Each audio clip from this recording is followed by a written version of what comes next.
Hi, నా పేరు Rohit. Volga videos 17 million subscribers వచ్చారు. దానికి Hartley congratulations. Please subscribe Volga videos. Sir ఇప్పుడు వెంకటేష్ గారి సినిమా అంటే చిన్న బడ్జెట్ తో తీసిన సినిమా అయినప్పటికీ కూడా భారీగానే నడుస్తోంది మనం చూస్తే కనుక. ఇక 500 కోట్లతో 1000 కోట్లతో తీసినటువంటి సినిమాలు ఎలా ఉన్నాయంటారు, మీరేం చెప్తారు?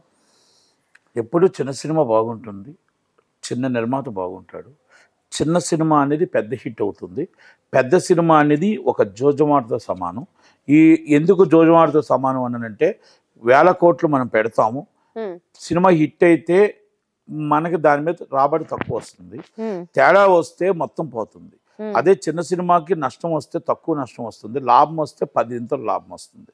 అందుకే చిన్న సినిమా బాగుండాలి అని కోరుకుంటాం. పెద్ద సినిమా చిన్న సినిమా రెండు బాగుండాలి. అంటే రెండు ఇండస్ట్రీలో ఉంటేనే ఏది బాగుందని తెలుస్తుంది.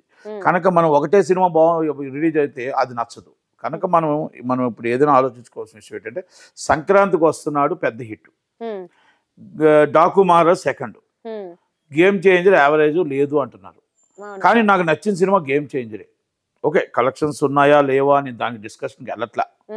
గేమ్ చేంజర్ అనే సినిమా ఒక సబ్జెక్ట్ ఉన్న సినిమా, ఒక సమాజానికి పనికొచ్చే సినిమా, హీరో ప్రాణం పెట్టి చేసిన సినిమా. హీరో అనేది మొత్తం టోటల్గా నా భూతో నా భవిష్యత్తు, ఆయన యాక్టింగ్కి మనం ఫిదా అయిపోతాం. అలాగే యాక్టింగ్ చేసాడు.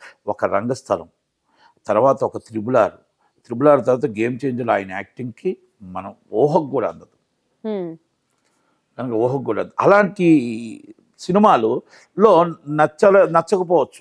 ఓకే, ప్రజలకి ఏంటంటే మనం మంచి చెప్తే నచ్చదు. ఉదాహరణకి హెల్మెట్ పెట్టుకోండి అంటే ఎవరైనా పెట్టుకుంటారా? చూడరు.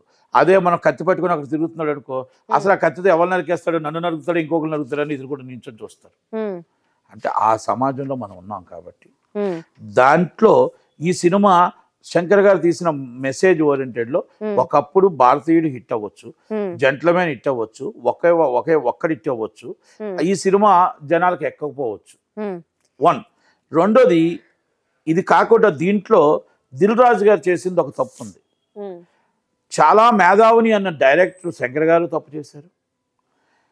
చాలా మేధావిని, నేను డిస్ట్రిబ్యూటర్ని ఎగ్జిబ్యూటర్ని, నా ఎంత టోర్ లేడు, నేను రేవంత్ రెడ్డి గారి తర్వాత నేనే రేవంత్ రెడ్డి అన్న టైప్లో ఫీల్ అవుతున్నాను దిల్ రాజు గారు.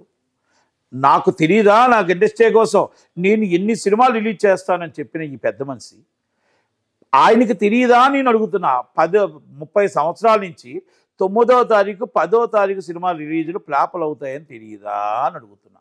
ఎందుకు అంటే ఆయన మేధావి కదా, ఆయన మనం చెప్తే వెండు.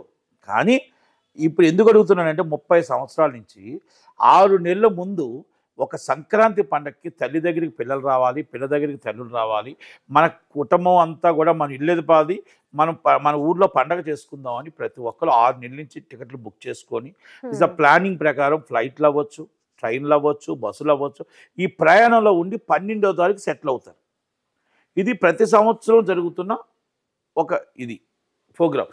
ఈ ప్రోగ్రాంలో 10వ తారీఖు, 9వ తారీఖు, 10వ తారీఖు, 11వ తారీఖు, 12వ తారీఖు అందరూ ఎవరికి వాళ్ళు ప్రయాణాల్లో ఉండేటప్పుడు 10వ తారీఖు తీసుకొచ్చి సినిమాని రిలీజ్ చేయడం మీ ఆంతర్యం ఏంటి?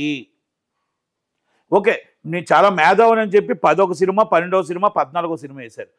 ఇదే సినిమా 13 వేయొచ్చుగా, ఇదే సినిమా 12 వేయొచ్చుగా. మీరు ఇదే సినిమా డేట్లో అతడు చూడండి, నెంబర్ 1 చూడండి, మీరు అలాగే ఒక్క మగాడిని చూడండి. So many movies. నేను అదే అంటున్నా, ఒకప్పుడు చిన్న బడ్జెట్ లో వచ్చినటువంటి సినిమా చిన్న ప్రొడ్యూసర్లు, ఇది అయిపోతే మళ్ళీ మీకు చెప్తాను. ఇది ఎందుకంటే ఇది మళ్ళీ మధ్యలో ఆగింది అనుకోండి, మళ్ళీ ఇబ్బంది వస్తుంది. చెప్పండి. నేనేమంటే అలాంటి సినిమాల్లో డేట్ రాంగ్ జరిగింది అనేది మనం ఒప్పుకోక తప్పదు.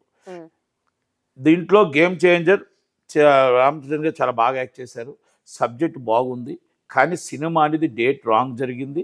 సినిమా కలెక్షన్స్ ఫీచర్ బాగుంటుందని అనుకుందాం.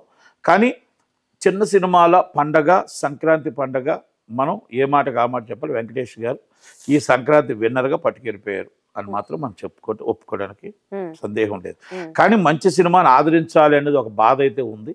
కనుక ఆయన కష్టానికి నేషనల్ అవార్డు రావాలని నేనే కాదు ప్రతి ఒక్కరూ కోరుకుందాం.